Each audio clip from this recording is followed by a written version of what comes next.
This podcast has been brought to you by SeekersGuidance, the global Islamic seminary. Help us spread the light of prophetic guidance to millions around the world by becoming a monthly supporter. Make a small donation at SeekersGuidance.org/donate. For as little as $10 a month, you can help people find life-changing guidance. Assalamu alaikum wa rahmatullah. Welcome to our podcast on spirituality for warriors. And today we're going to be looking, bi'idhnillahi ta'ala, at some of the key means of entering paradise. So our author says, وَمِنْ أَسْبَابِ دُخُولِ الْجَنَّةِ خَوْفُ اللَّهِ تَعَالَى وَزَجْرُ النَّفْسِ عَنْ شَهَوَاتِهَا.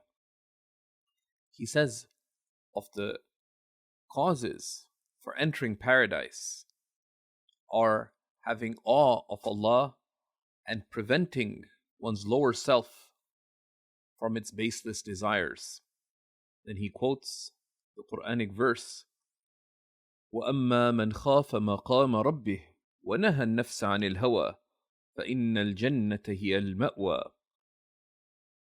And as for the one who is in awe of the great station of their Lord and prevents their lower self from its capricious ways, then truly paradise is their resting abode. That's from Surah An-Nazi'at, verses 40 and 41. So awe of Allah subhanahu wa ta'ala is a concept we've touched upon. Awe of Allah is not a negative fear. Rather, it is a dawning in the heart of the greatness of Allah that causes one to have a reverent humbleness before Allah subhanahu wa ta'ala. It is stirred by reflecting on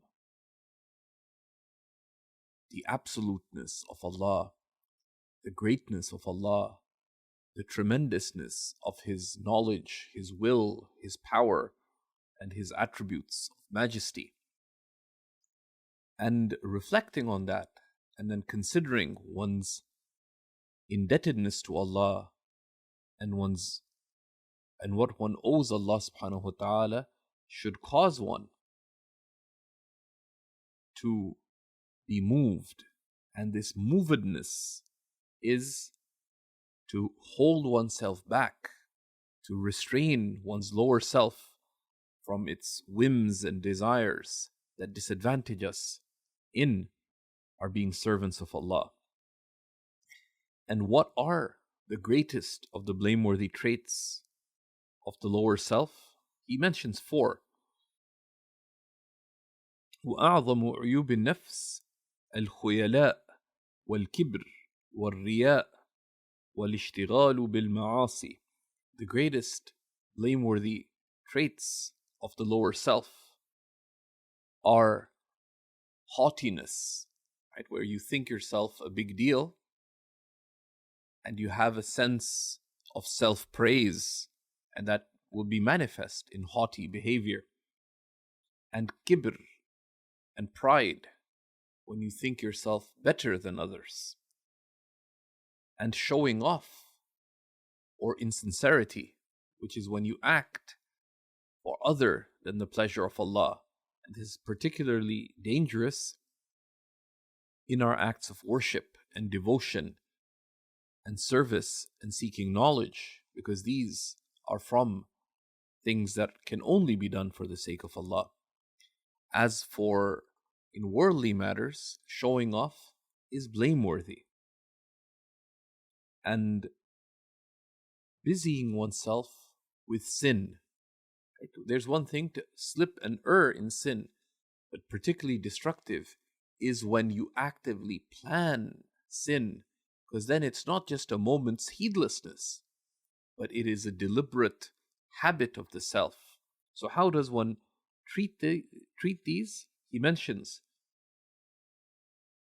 3 key treatments for the blameworthy traits of the self, and 3 key means by which one prevents one's lower self from its desires and wayward ways. So he said, وَمُدَاوَاتُهُ بِالتَّوَاضُعِ وَالطَّاعَةِ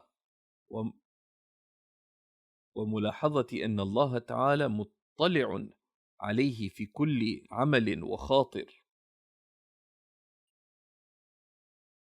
The blameworthy traits of the self are treated by humility, where you recognize the greatness of Allah and recognize your absolute humbledness before the greatness of God, before the great favor of God, before the debt of gratitude you owe Allah. Humility is a salvific human virtue. And second is acts of obedience, because that's your purpose in life, is to be a grateful servant. Strive to fill your mornings and nights and your days between the obligatory acts of obedience to Allah, but also recommended acts of obedience. And acts of obedience strengthen faith and strengthen that light within by which you can turn towards Allah and turn away from the things that turn you away from Allah.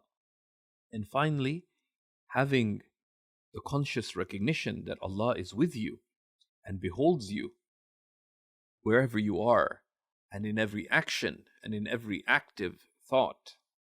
And then he says, وَمَنْ غَفَلَ عَنْ ذَلِكَ فَهُوَ مَحْظُورٌ في قوله تعالى إِنَّ اللَّهَ لَا يُحِبُّ كُلَّ مُخْتَالٍ فَخُورٍ.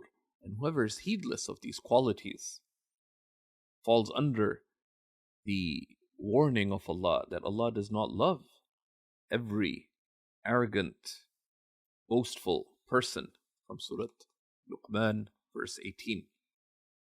So that is a brief way to look at keys to entering paradise, which is cultivating awe of Allah and to prevent oneself from wayward ways. And the key to that is circumspection. Pause and think about consequences and choose, and when tempted, to remember Allah. And he told us today about some of the most destructive of vices of the self, blameworthy traits of haughtiness, pride, insincerity, and busying oneself with sin, and the three keys of humility, actively embracing acts of obedience, and consciousness that Allah is with you wherever you may be. So this completes the section on the principles of the path to Allah in this work that we're looking at on spirituality for warriors. Next, we'll move to the final section of this beautiful work, which looks at the path of reaching Allah, which begins by explaining what does it mean to reach Allah, and then secondly, what is the reality of love of Allah, and then third, what is the aim of knowing Allah, and what is the path of reaching Allah, and then what are the greatest acts of obedience, and then we will be looking at what are some of the greatest means of gaining a spiritual opening with Allah, and then we will close bi'idhnillahi ta'ala by looking at some key supplications to recite by morning and by night. May Allah subhanahu wa ta'ala make us those who turn to Allah by morning and night and in all our occasions. Wa sallallahu ala Sayyidina Muhammad wa ala alihi wa sahbihi wa sallam. Walhamdulillahi Rabbil Alameen. Thank you for listening. This podcast was brought to you by Seekers Guidance, the Global Islamic Seminary.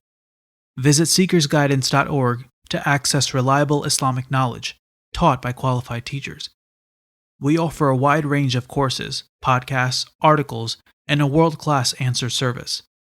Support us in spreading free, reliable Islamic knowledge to millions around the world by becoming a monthly supporter. Visit SeekersGuidance.org/donate and make a small monthly commitment today. Our beloved Prophet, peace and blessings be upon him, said, "Whoever guides someone to goodness will have a similar reward." So don't forget to share this podcast and spread prophetic guidance.